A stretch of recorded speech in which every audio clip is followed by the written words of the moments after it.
Cool.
Welcome to the weekday. What? Are we live?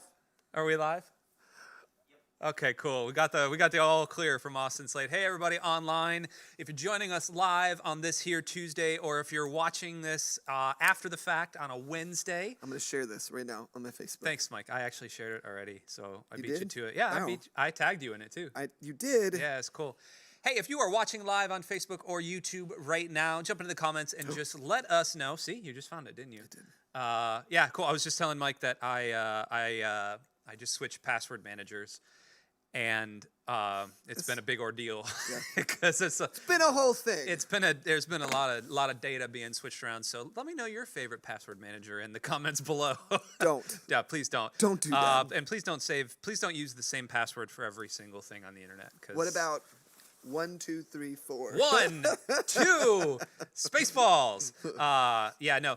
And one other thing too, I didn't think to mention. I've been growing my beard out. Have you seen this?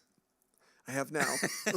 You're now looking at it, aren't you? I am, yes. So there's this weird phase that I'm in right now, and I have to use this thing called beard balm. How long are you growing it out? What do you want to do? I don't look like a Viking. I don't know that I can do that because we don't have a camera. Well, we don't have a camera that can zoom in on Mike's face right now. But Mike does. Mike has patches. Well, no, you have the thing Right now? No, not right now. But Mike can't. I don't know. My dad couldn't grow facial hair either. I just don't want to. Like I Have don't. you ever tried? No, Well, you had the thing I had like a little soul patch when it like was in. unnecessarily. Yeah, when it was for in. a while, for Sure. too long Sure. probably. Sure. Like the youth pastor of 2007 kind of thing.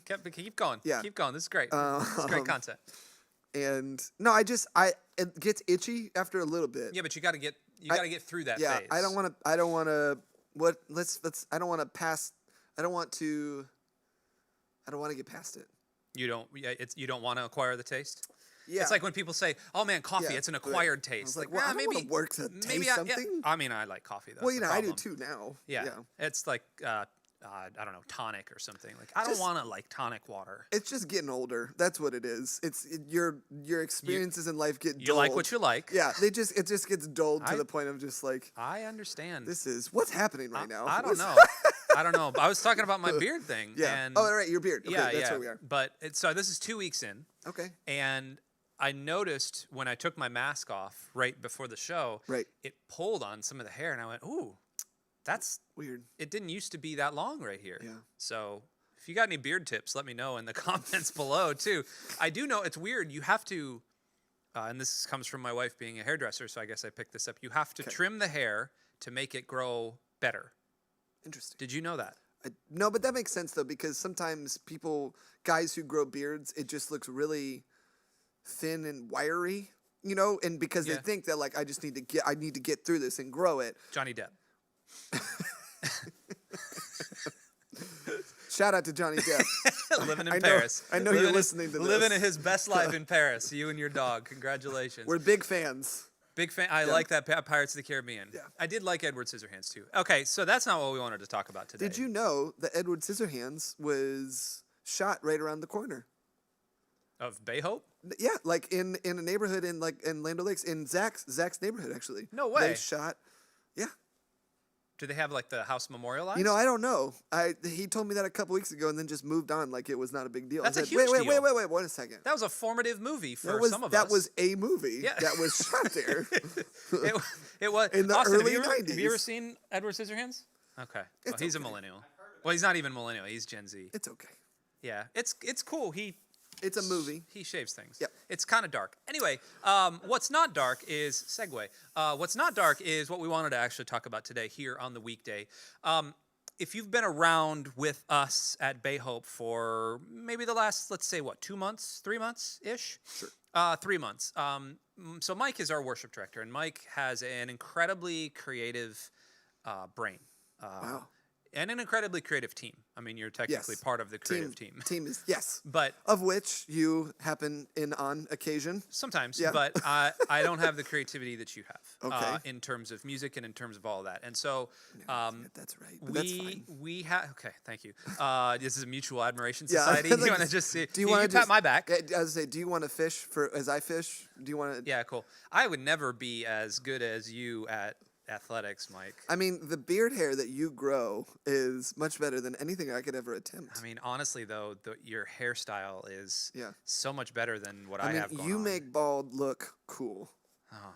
You make tall look cool. All right. Is that good? Genuinely average. Yeah. Awesome. And we're back.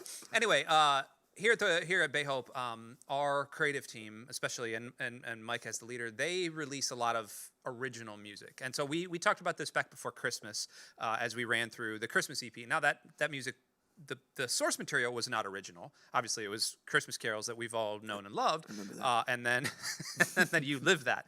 Yep. And then Mike and his team kind of turned it into something that was very Bayhope and very cool. And it honestly, you put it best by saying that we had the most fun. You guys had the most fun this Christmas playing that Christmas music. Yeah. Because it was Bayhope. Yeah. Because it was yours. Yeah, it was our genuine expression of songs that we've sung and Right. played, over and over again. Right. So, yeah. And so I was wanted fun, I yeah. wanted to talk about that today too. Okay. A couple of months ago, Mike debuted a song. Mike and his team debuted a song called "Freedom" from the platform. Is it called "Freedom"? Is there a different name? I think so. Because the one that I pulled up from It YouTube says Freedom Song. It says "Freedom Song," and that's the Bob Marley thing. And so I didn't know. Yeah. But anyway, so Mike, did you bring a clip? Did you bring a clip? Yeah, I did. I do okay, have a yeah, clip actually. cool. So before we go anywhere, we want to play just a little bit of this, and just to kind of jog your memory. And if you've never heard of it, the links are in the description of this video or the description of this podcast. You'll be able to listen to the full thing, cover to cover. But Austin, can you hit that? So help me to release all my anxiety.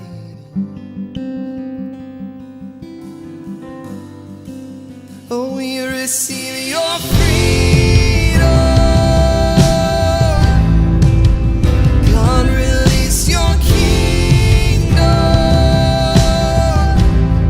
for the glory of your name. Break away these chains. We receive your freedom. Oh, we receive your freedom.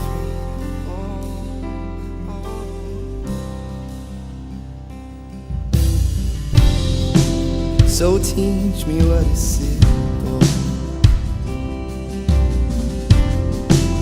to live with eternal ease.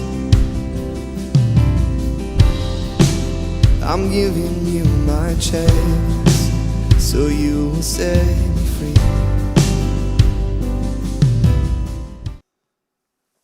So that's Freedom, or Freedom Song, or I think just freedom. I like Freedom. Yeah. I like the motif and the motive behind it. Sure. But what I wanted to do actually with Mike is kind of interview him about the song, because honestly, I love the song. I love what it stands for, and I love where it came from. So do me a favor and just give everybody watching and listening and all that kind of the background behind it. Yeah.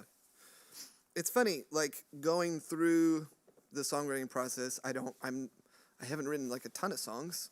I've been around a lot of people who have written and kind of been in that world a little bit, you know.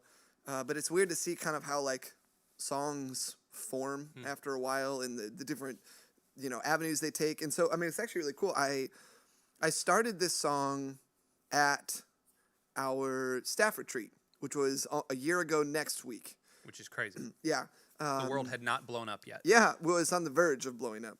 And, you know, it's so I actually. Quick time out. The very first case of the coronavirus in the United States was discovered a year ago yesterday. Wow. Yeah, crazy. Pretty crazy. Yeah, which was the 17th. Yeah, 17th of January. Yeah. 18th of January. And so, you know, going into last year, going into 2020, I wasn't cynical, but I felt like I was suffering from cynicism, if that makes any sense. From what? Fatigue? I don't know. You know, just like cynicism of the church, cynicism of just kind of feels like things are in a rut. I mean, little did I know that everything was about to change. But I remember going into the retreat thinking like, I want to be done with cynicism. And, you know, this is not, I don't mean this to be a name drop at all. But when I was in Bellarive, and this is not like a humble brag at all, because this was a really cool experience. And this was something I went into thinking about last year. But we actually got to have dinner with Chris Tomlin. Sure. Because we recorded our first album with Chris Tomlin, or I guess in his studio. And one of the things he was talking to us about was basically just like, don't ever be cynical. And so this Chris Tomlin, who has done so much for worship music and for the kingdom, his songs are being sung around the world, you know, in so many different countries, still have impacted so many people, have brought glory to God in so many different and really cool ways. Like that was basically the only thing he told us at the dinner that we had with him was like, whatever. He just kept repeating that whatever over you, and over. yeah, it was really weird. Like, Man, where'd you get this steak? Did you have a stroke? Don't be cynical. Yeah.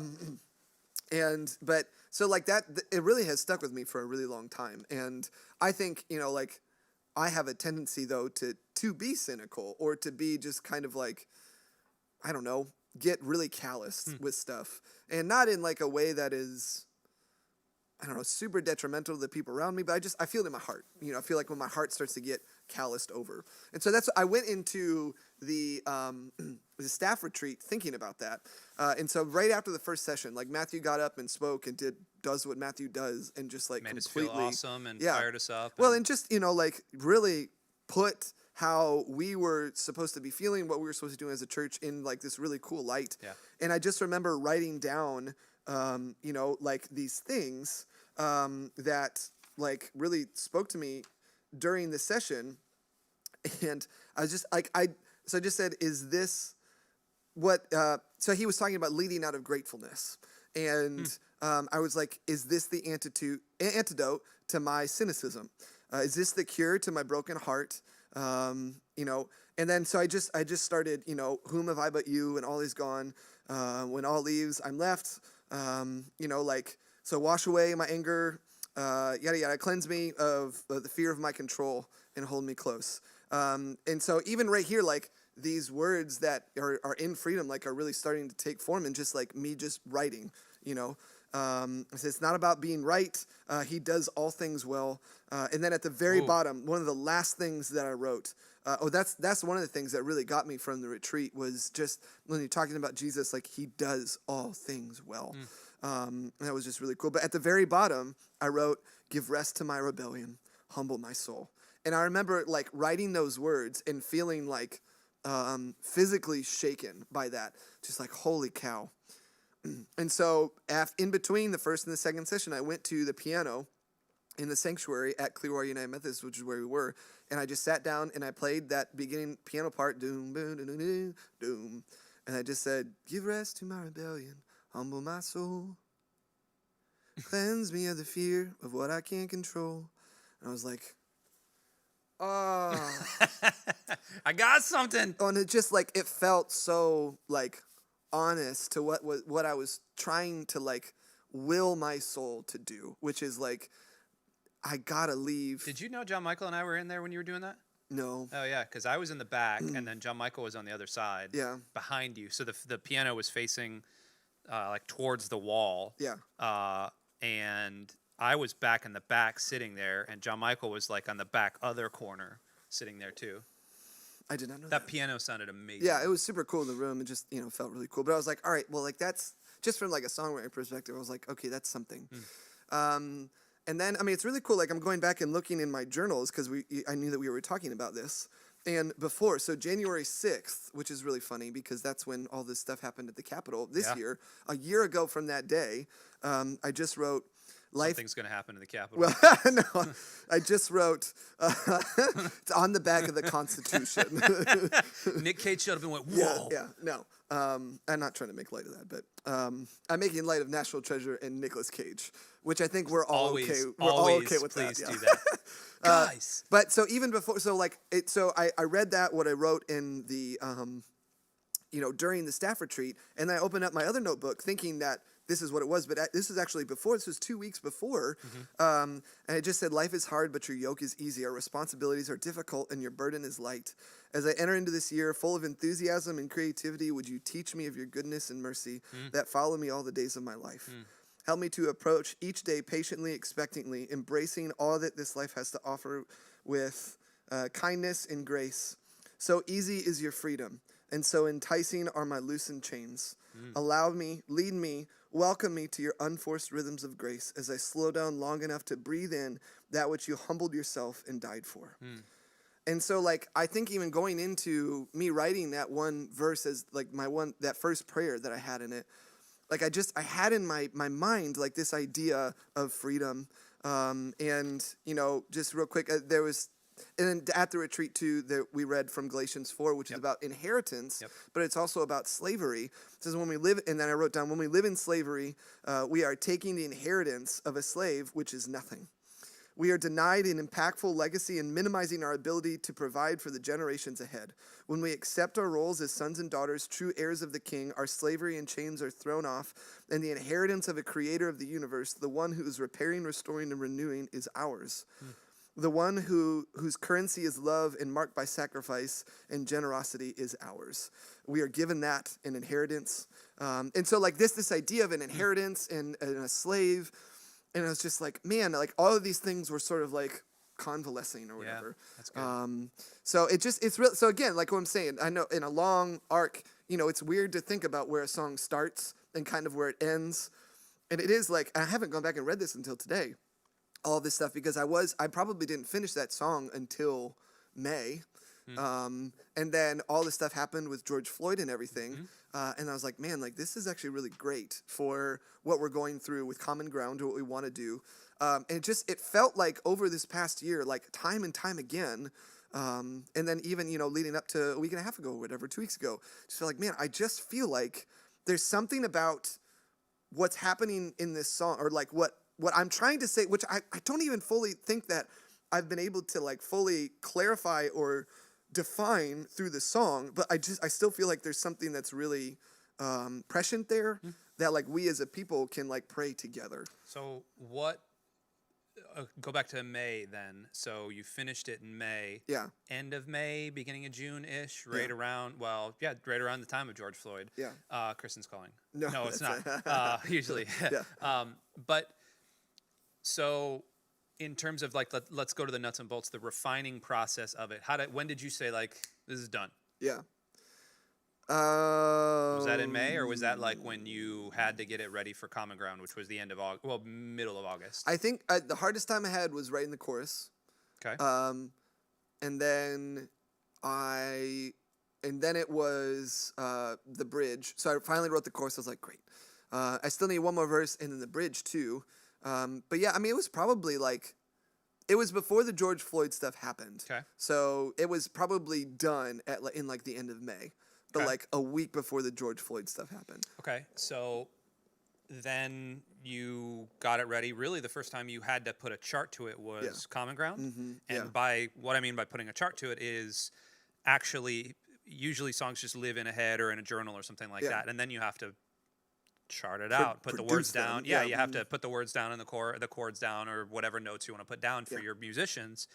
So that was the first time you did that, was for Common Ground. And if you haven't seen Common Ground, it was kind of our conversations, 5 different conversations about race and inequality in the church, and also in society as a Right, whole, right. with a bunch of other worship leaders. It's a multicultural worship leader gathering, and it was very cool. That was the first time I'd heard the song outside of just you playing in the piano right there or whatever. And it was like, it's one of those mind-blowing things. I love the song, I really do. And I love what it actually represents. But what was the response of kind of the congregation when did you first introduce it around here? I think we did it back in October, Like maybe right November. after- It was before Christmas. Was it before or after we regathered physically here? Yeah. It was when we had already regathered. So Okay. that puts it sometimes between October. September and November. Okay. So what was the reaction from the congregation? Because I was back here and I never saw Yeah. what they felt. I don't know. Like, I can't remember. Is that because of masks? Partially, serious. yeah, partially. I think, well, and like the amount of people that are in the room, it's really hard to, because there are still people in the room. Mm-hmm. I do feel like the responses that we've gotten online with the stuff with Common Ground, and even I reposted it on the day of all the Capitol stuff, and it was just like, I feel like, like this is something we should be singing or whatever. Like, I feel like people really responded well to it. Sure. And I don't know. I know that for me personally, like, I respond really well to songs that feel personal, that feel, like we've been in the church for so long now. Being a part I've been a Christian, for almost 20 years, over 20 years now, and been in full time ministry with you and I for over a decade now, and I'm sick of Christianese. I'm sick of like.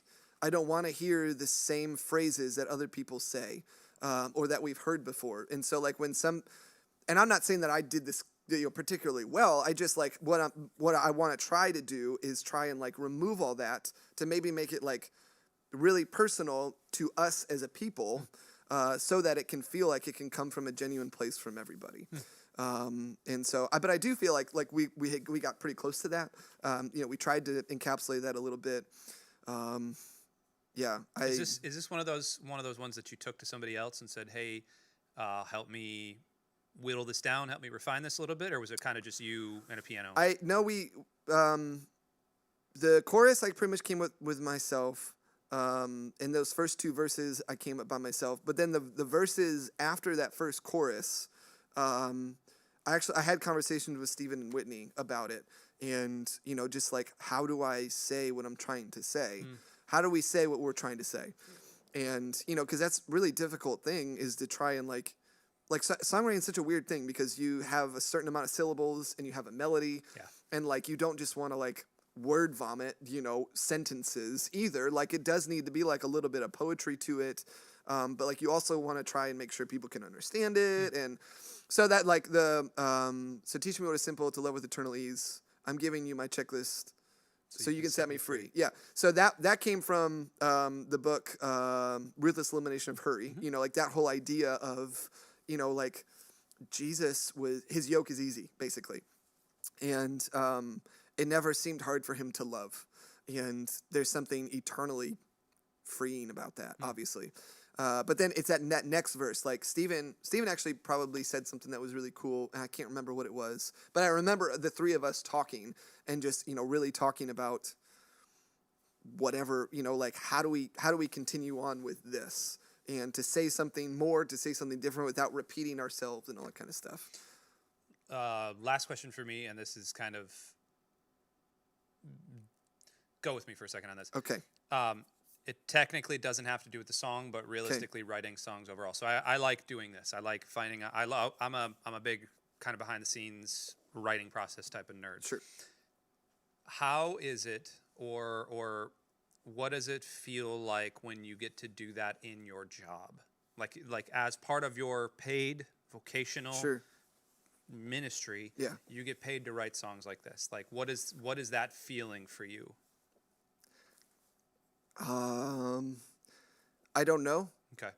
Because I feel like this is the first time since I've done this, like the past year or so, this is the first time I've really tried to do it pretty seriously.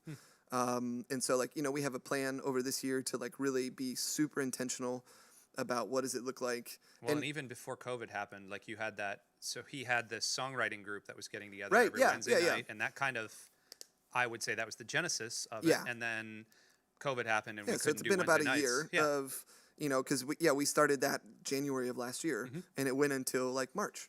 So I think the week everything shut down was the last time that we met as a songwriting group. And just trying to be more intentional about it. I think that it's very difficult because it's not the only thing I can do for my job. And so I'm like, not asking you to justify your job here. No, I know more, you're not. More along the lines of, you had said something about jobs being fulfilling. We were talking about something last week, and somebody kind of going somewhere else and not feeling fulfilled. Right. Does it feel fulfilling Oh, to you? yeah. Okay. Like it's a super cool, well, and honestly, like I like to do things with other people too. And so like, I think for this, like I wrote this song myself, but I don't always want to do that. I don't want to just sit in a studio by myself and slave away. So like this is honestly like a little bit of the antithesis of what like I think is actually probably the most fulfilling. And like that songwriting group, seeing other people write songs, being a part of that in some way, shape, or form, I think is way more fulfilling. Just like we have on the platform. Like I don't want to be the only person leading songs. Yeah. I don't want to be the only person writing songs, producing songs. Like I want other people to be involved in it. And the more people we can get in on that, like that to me is like the coolest thing. And like we've been able, like Whitney, I mean, like she's a great songwriter. She's written 2 or 3 right now. Yeah, I mean that are really, really good. Deep thinker, deep feeler, can really like craft a song like pretty well. The melodies, Steven and Erica are the same way. Like Danny and Taisha at West Chase, like they write songs too. Yep. And so like it's Mason who played, Mason McDonald, we call him Mace the Face. Mace the Face.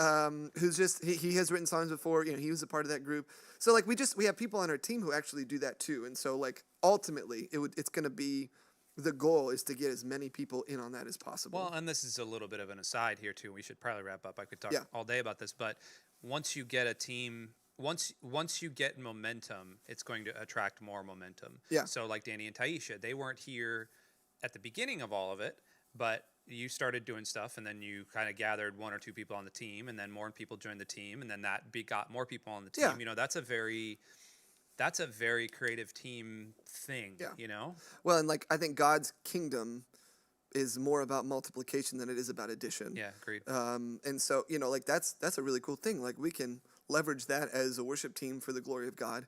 And I do like there's something very cool. I mean, again, like the thing with Christmas Eve, like the fact that we got to do our songs as Bay Hope, you know, like our songs, our renditions, our arrangements of this. Like, I don't think it was just fun because it was fun and that's what we wanted to do. Like, it was a genuine expression and response to Christmas time that we were able to offer, not just to God, but like also to everyone else.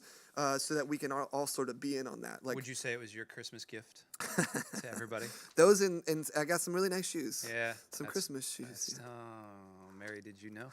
Anyway, we're going to wrap up here. Last simple little question. What's your favorite line of Freedom? This is Sophie's Choice, right? Sophie's Chocho. The old Sophie's Chocho. The old SC. What's the second verse? I'm constant. Oh, I think that second verse is probably the one that. That's not a line. That's a whole verse. I know, but it's one, to me it's one sentence. That's not fair. Yeah. Or it just says, I'm constantly distracted with my insecurities, so help me to release all my anxieties. Yeah. And like I feel like I wrote that looking at my phone. You know, like looking at like being wrapped up. Like I last year at some point I deleted Facebook. Not my own, like I still have a Facebook account and I still go on because I just shared this on Facebook. But like I deleted the app off my phone because I just felt myself getting sucked in to whatever that social media trap is. And I was like, I just feel like I'm living life in a fog. And like, you know, I think that that's really based on our insecurities. I think that's based on the fact that like we're all anxious. We're all like worried about comparing ourselves and all that, and like that's not the way of Jesus. Yeah. So absolutely. Yeah. Cool. Thanks for chatting about this. Hey, thanks for we're gonna do talking this, about it. We're gonna do anything else on this? Just watch it. Yeah. Links are below. You can also. Is it on Spotify? Not yet. So we are going to be. That was a leading question. I was just talking to all the guys who were in Common Ground today, actually texting them and just being like, "Hey, can we put this up on Spotify? Are you cool with that?" Freedom will definitely be up on Spotify here pretty soon. Are you going to do a studio version? We're doing a studio version of it as well. That should be coming out probably in March. And if you haven't yet, go grab our Spotify links. They're also below. Not just the podcast link, but also Bay Hope Worship Spotify link is also in the description of this. Always putting out good music, and yeah, that's my plug for Bay Hope Worship. I think it's great. It's great. It's wonderful. Awesome. It's so cool to be part of this church that's doing stuff like that. It's so cool to be with you here live or on demand whenever we're listening to this. Thanks so much for being with us on this journey, this weird, interesting journey. We got to clear out the studio because we've got the boys from Figuring It Out coming in to record here. Yeah, they're going to be doing live video. Our two handsome hosts. Do we have a bleep button ready? Ooh.